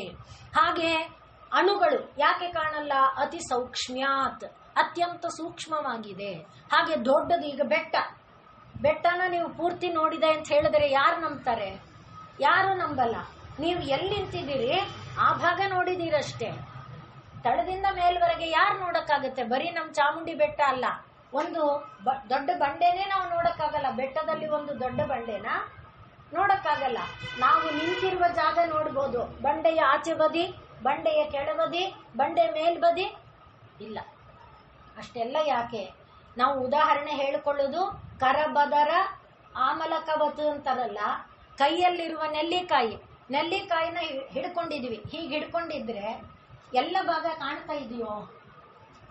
ಈ ಭಾಗ ಕಾಣ್ತಿದೆ, ನಲ್ಲಿಕಾಯಿ ಆ ಕಡೆ ಭಾಗ, ನಲ್ಲಿಕಾಯಿ ಅಡಿ ಭಾಗ ಹಸ್ತಕ್ಕೆ ಟಚ್ ಆಗಿದೆಯಲ್ಲ. ಆದ್ದರಿಂದ ಒಂದು ಪುಟಾಣಿ ನಲ್ಲಿಕಾಯಿನೇ ಸಂಪೂರ್ಣವಾಗಿ ನಾವು ನೋಡೋದಕ್ಕೆ ಸಾಧ್ಯ ಇಲ್ಲ ಅಲ್ವಾ. ಅದು ಬಾಧ. ಅಂದ್ರೆ ಜ್ಞಾನಕ್ಕೆ ಇವೆಲ್ಲ ಬಾಧೆ. ಅದನ್ನ ಅವರು ಒಂದು ಶ್ಲೋಕ ರೂಪದಲ್ಲಿ, ಕಾರಿಕಾ ರೂಪದಲ್ಲಿ ಕೊಟ್ಟಿದ್ದಾರೆ. ಆ ರೀತಿಯಲ್ಲಿ ಯಾವುದು ಬಾಧೆ ಆಗಿದೆಯೋ ಆ ಬಾಧೆಯಿಂದ ನಮಗೇನಾಗುತ್ತೆ, ವಿಷಯಗಳನ್ನು ತಿಳ್ಕೊಳ್ಳಕ್ಕಾಗಲ್ಲ. ಆದ್ರೆ ದೇವಿಗೆ ಯಾವುದು ಬಾಧೆ ಇಲ್ಲ. ಯಾಕೆಂದ್ರೆ ಅದು ಅವಳಿಗಿಂತ ಬೇರೆ ಅಲ್ಲ. ಅವಳಿಗಿಂತ ಬೇರೆ ಅಂತಾದರೆ ಆಗ ಅದು ಬಾಧೆಯಾಗತ್ತೆ. ಹಾಗಾಗಿ ಈಗ ಕಣ್ಣಿನ ಕಪ್ಪು ಕಣ್ಣಿಗಿಂತ ಬೇರೆ ಅಲ್ವಾ. ಆ ರೀತಿಯಾದ್ರಿಂದ ನಮಗೆ ಕಣ್ಣಿನ ಕಪ್ಪು, ಕಣ್ಣು ಕಾಣದೆ ಇರುವಂಥದ್ದು. ಹಾಗೆ ನೋಡಿದಾಗ ದೇವಿ ನಿರಾಬಾಧ. ಮತ್ತೆ ಪ್ರವೇಶ ಮಾಡೋದ್ರಲ್ಲೂ ಅಷ್ಟೇ, ಯಾವ ಜಾಗದಲ್ಲಿ ಯಾವ ರೀತಿ ಪ್ರವೇಶ ಮಾಡಬೇಕು ಅನ್ನೋದನ್ನ ನಾವು ಇದಕ್ಕೂ ಒಂದು ಸಣ್ಣ ದೃಷ್ಟಾಂತ ತಗೊಳ್ಬಹುದು. ಈ ರಾವಣರ ಯುದ್ಧ ಸಿದ್ಧ ಆಗಿದೆ. ಇದು ನಮಗೆ ರಾಮಾಯಣದಲ್ಲಿ ಬರಲ್ಲ. ಪರಾಶರ ಸ್ಮೃತಿ ಅಂತ ಒಂದು ಇದಿದೆ, ಪರಾಶರ ಸಂಹಿತ ಅಂತ ಇದೆ, ಸ್ಮೃತಿ ಅಲ್ಲ, ಪರಾಶರ ಸಂಹಿತ ಅಂತ ಇದೆ. ಅದು ಪೂರ್ಣ ಹನುಮಂತನಿಗಾಗಿಯೇ ವಿನಿಯೋಗ ಮಾಡಿರುವಂತಹ ಒಂದು ಚರಿತೆ ಪರಾಶರ ಸಂಹಿತೆಯನ್ನು. ಅದರಲ್ಲಿ ಮತ್ತೆ ಆನಂದ ರಾಮಾಯಣದಲ್ಲಿ ಬರುತ್ತೆ ಈ ಪ್ರಸಂಗ. ರಾವಣರ ಯುದ್ಧಕ್ಕೋಸ್ಕರ ವ್ಯವಸ್ಥೆಯನ್ನ ಮಾಡಿಕೊಂಡಿದ್ದಾರೆ. ಈ ರಾವಣ ಏನಾದ್ರೂ ಉಪಾಯ ಮಾಡಿ ರಾಮನನ್ನ ಯುದ್ಧ ಮಾಡದೇನೆ ಸೀತೆಯನ್ನ ಲಪಟಾಯಿಸೋ ಯೋಚನೆ, ರಾಮನನ್ನ ಹೇಗಾದ್ರೂ ತಾನು ಎದುರಿಸಿ ಕೊಲ್ಲೋ ಗತ್ತಿಲ್ಲ ಅವನಲ್ಲಿ. ಅದಕ್ಕೆ ಅವನು ತನ್ನ ಆಪ್ತ ಬಂಧುಗಳು ಅಹಿರಾವಣ ಒಬ್ಬನೇ ಅಂತಾರೆ, ಅವನಿಗೆ 2 ಹೆಸರು ಅಂತ ಏನೋ ಇರಲಿ, ಅವರನ್ನ ಕಳಿಸಿಕೊಟ್ಟು ಇವನನ್ನ ಅವನನ್ನು ಕೊಂದಾಕ್ಬಿಡು, ದೇವಿಗೆ ಬಲಿ ಕೊಟ್ಬಿಡು ಅಂತ ವ್ಯವಸ್ಥೆ ಮಾಡಿರ್ತಾನೆ. ಈ ವಿಷಯ ವಿಭೀಷಣನ ಮೂಲಕ, ಅಂದ್ರೆ ಇದು ಗೂಢಚಾರ ವ್ಯವಸ್ಥೆ. ವಿಭೀಷಣ ಅವನು ರಾಕ್ಷಸ, ಆದ್ರಿಂದ ಅಣುವಾಗಿ ಬೇಕಾದ್ರೆ ಸಂಚರಿಸಬಲ್ಲ. ಅದಕ್ಕೋಸ್ಕರ ಇದು ಹೇಳ್ತಿದ್ದೀನಿ, ಏನು ಬೇಕಾದ್ರೂ ಆಗಬಲ್ಲ. ಹಾಗಾಗಿ ನಾವು ರಾಮಾಯಣದಲ್ಲಿ ಇದೆಲ್ಲ ನೋಡ್ತೀವಿ, ಗಿಣಿಗಳ ತರ ಬರೋದು ರಾಕ್ಷಸರು. ರಾಮನ ಇದರಲ್ಲಿ ಏನ್ ನಡೀತಾ ಇದೆ, ಆ ಗಿಣಿ ರೂಪದಲ್ಲಿ ವಿಷಯ ತಗೊಂಡೋಗಿ ಆ ರೀತಿ ಏನೇನಾಗುವ ಶಕ್ತಿ ಒಬ್ಬ ಅಸುರನಿಗೆ, ಹಸುವನ್ನ ಪ್ರಾಣವನ್ನ ತಾನು ನಿಗ್ರಹ ಮಾಡಿ ಸಾಧನೆ ಮಾಡಿಕೊಳ್ಳೋ ಒಬ್ಬ ಅಸುರನಿಗಿದೆ ಅನ್ನೋದಾದರೆ ಪರಮಾತ್ಮನಿಗೆ ಹಾಗೆ ಈ ವಿಷಯ ಗೊತ್ತಾಯ್ತು ವಿಭೀಷಣನ ಮೂಲಕ. ಈಗ ಇವನೇನ್ ಮಾಡ್ದ, ಹನುಮಂತ ತನ್ನ ಬಾಲ ದೊಡ್ಡದಾಗಿ ಮಾಡಿ ಬಾಲದ ಕೋಟೆ ಕಟ್ಟಿದ. ಬಾಲದ ಕೋಟೆ ಕಟ್ಟಿ ಒಳಗಡೆ ರಾಮನನ್ನ ಮಲಗಿಸ್ಕೊಂಡ, ರಾಮ ಲಕ್ಷ್ಮಣರನ್ನ ಇಟ್ಕೊಂಡ. ಮತ್ತೆ ಅವನು ಮೇಲ್ಗಡೆ ಕೂತು ಜಯರಾಮ್ ಶ್ರೀರಾಮ್ ಜಯರಾಮ್ ಜಪ ಮಾಡ್ತಾ ಇದ್ದಾನೆ. ಯಾರು ಏನ್ ಮಾಡ್ಬಿಡ್ತಾರ ನೋಡ್ತೀನಿ ಅಂತ. ಅಸುರರಿಗೆ ಯಾವುದು ಅಂದ್ರೆ ಇಲ್ಲಿ ಮತ್ತೆ ಹೇಳೋದು, ಒಂದು ಸಣ್ಣ ಸಾಧನೆ ಮಾಡಿರುವ ಶಕ್ತಿ ಅವರದು. ಅವನು ಅಹಿರಾವಣ ತನ್ನ ಒಬ್ಬ ಸೂಚಿಕ ಅನ್ನುವ ದೂತನನ್ನ ಕಳಿಸಿದ. ಸೂಚಿತರ ಅವನು ಬಂದು ನೋಡ್ದ, ಈ ಬಾಲದ ಸಂದಿಲಿ ಎಲ್ಲಿ ತೂರಬಹುದು ಅಂತ. ಎಲ್ಲೂ ತೂರಕ್ಕಾಗ್ಲಿಲ್ಲ. ಇವನು ಬಾಲ ಹಾಗೆ ಭದ್ರವಾಗಿ ಕಚ್ಚಿಸಿದ್ದಾನೆ. ನಮ್ಮ ಯಾವ ಸಿಮೆಂಟ್ಗೆ ಅಡ್ವರ್ಟೈಸ್ಮೆಂಟ್ ಎಲ್ಲ ಕೊಡ್ತಾರಲ್ಲ ಹಾಗೆ ಭದ್ರವಾಗಿ ಬಾಲನ ಹಾಕಿಟ್ಟಿದ್ದಾನೆ. ಹಾಗಾಗಿ ಸೂಜಿ ನುಗ್ಗಲಿಲ್ಲ. ಆಗ ಇವನೇನ್ ಮಾಡ್ದ, ಬಾಲದ ಅಡಿನಲ್ಲಿ ಸುತ್ತದಲ್ಲಿ ಮಣ್ಣು ಕೊರೆದು ಒಳಗಡೆ ಹೋದ. ಅಂದ್ರೆ ಅಸುರ ಒಳಗಡೆ ಹೋಗಿ ರಾಮರ ಲಕ್ಷ್ಮಣರನ್ನ ಕೆಳಗಡೆ ಹಾಗೆ ಪಾತಾಳಕ್ಕೆ ತಗೊಂಡು ಹೊಟ್ಟದ. ಇವನಿಗೆ ಗೊತ್ತಾಗಿಲ್ಲ, ಹನುಮಂತನಿಗೆ ಗೊತ್ತಾಗಲೇ ಇಲ್ಲ. ವಿಭೀಷಣನಿಂದ ಗೊತ್ತಾಯ್ತು. ಆಮೇಲೆ ಅವನು ಕೆಳಲೋಕಕ್ಕೆ ಹೋಗಿ ಅಹಿರಾವಣನನ್ನು ಸದೆ ಬಡಿದು ತಂದಿದ್ದ ವಿಚಾರ ಬೇರೆ.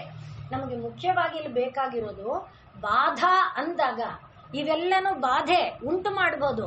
ಅಂಥ ಬಾಧೆಗಳನ್ನ ಗೆಲ್ಲೋದು ಒಂದು ಸಾಧನೆ.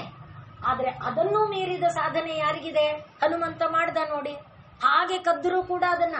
ಆದ್ರಿಂದ ದೇವಿಗೆ ನಿರಾಬಾಧ, ಯಾವ ಬಾಧೆ ಇಲ್ಲ, ಯಾವ ಅಡಚಣೆ ಇಲ್ಲ. ಅದನ್ನು ತಿಳ್ಕೊಂಡ ಹನುಮಂತ ತಾನು ಮಾಯಾರೂಪದಲ್ಲಿ ಕೆಳಲೋಕಕ್ಕೆ ಹೋದ. ಮಾಯಾರೂಪದಲ್ಲಿ ಎಲ್ಲಿ ಬಚ್ಚಿಟ್ಟಿದ್ದಾರೆ ಅನ್ನೋದನ್ನ ನೋಡ್ದ.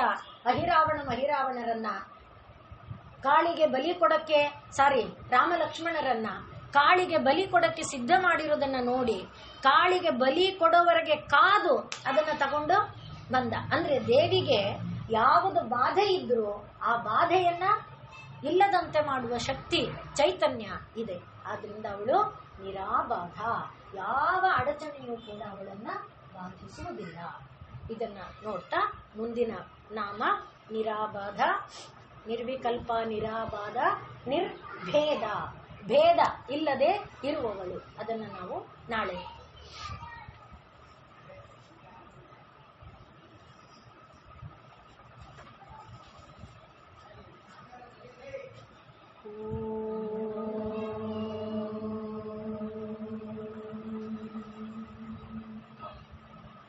पूर्णमदः पूर्णमिदं पूर्णात् पूर्णमुदच्यते पूर्णस्य पूर्णमादाय पूर्णमेवावशिष्यते। ॐ शान्तिः शान्तिः। सर्वे भवन्तु सुखिनः, सर्वे सन्तु निरामयाः, पश्यन्तु मा